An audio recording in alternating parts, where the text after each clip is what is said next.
Uphupha ungaphansi kolwandle ubona indawo ezinhle.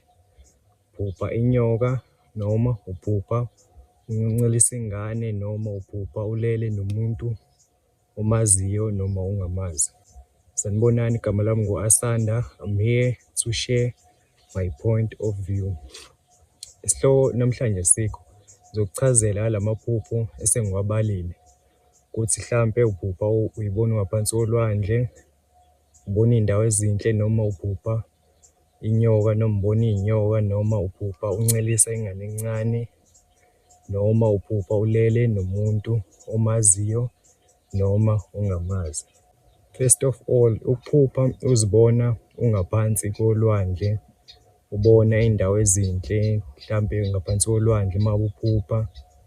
Lelo phupho lisho ukuthi wena you are attached noma u-attach-eke ne-spirit especially sasemanzini, ine-spirit esiku-attach-ile wena, ekungaba i-spirit esiku-attach-ele ukwenzisa izinto ezinhle, mhlawumbe uthi wazalwa naso esinye, noma i-spirit esikufice along the line saku-attach-a sikwenzisa izinto ezimbi.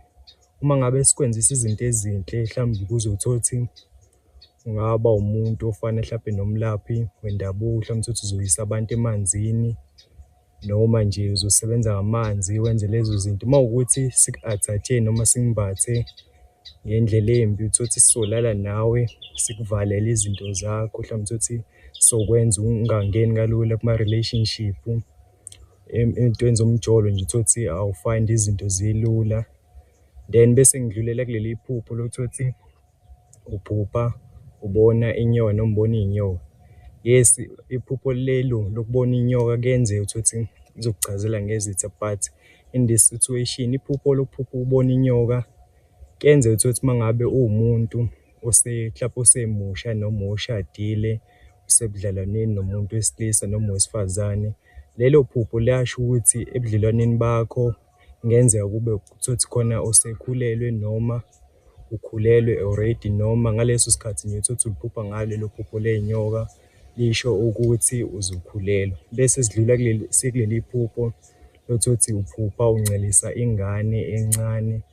Lelo phupho lisho same meaning naleli lokuqala mhlawumbe uthi lala kade uphupha khona uzibona ungaphansi kwamanzi. Uma ngabe uphupha uncelisa ingane encane kusho ukuthi you are attached with a spirit esikwenzisa izinto ezimbi most of the time. Mhlawumbe le spirit kuyenzeka ukuthi isasemanzini noma nje liyasho ukuthi wena unesilwane noma ushadiswe nesilwane and seninesikhathi eside niy'ndawonye in such a way that spiritually senize naba nengane. And you will find that if ever uwumuntu ophupha la maphupho utholukuthi uphupha uncelisa ingane noma uyiphupha ukhulelwe noma uyiphupha unengane ephuphweni, you will find it's difficult ukuthi ube nengane physical noma nje ukuhlala nje in relationship, you will find it's difficult. And then sidlule sekuleli phupho leli thothi uphupha ulele nomuntu omaziyo noma ungamazi. Lelo phupho lisho same thing, it means that kune-spirit esishade nawe.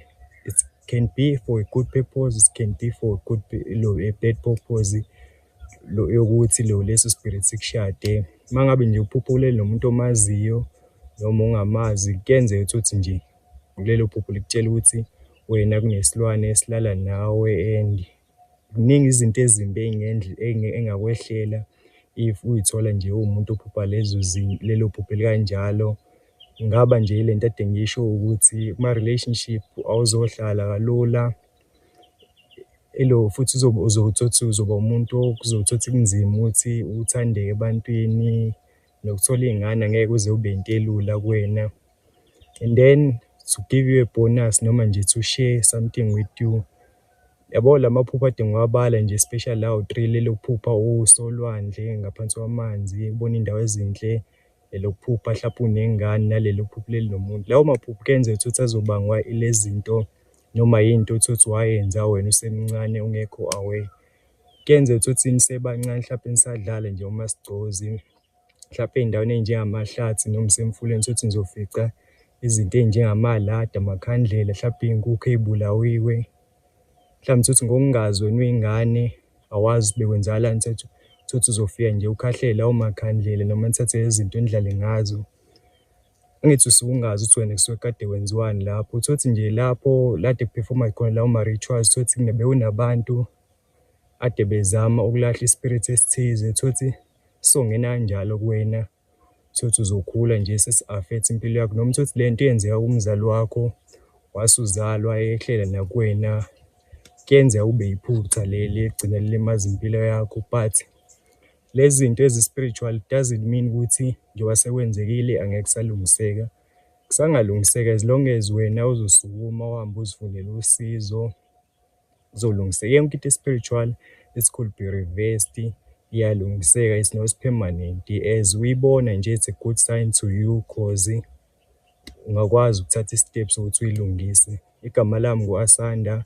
I was here to share my point of view. Thanks for watching my video. To declare something, as always, I'm not a traditional healer. I'm just here to share my point of view. Thanks. See you on the next video. Take it easy.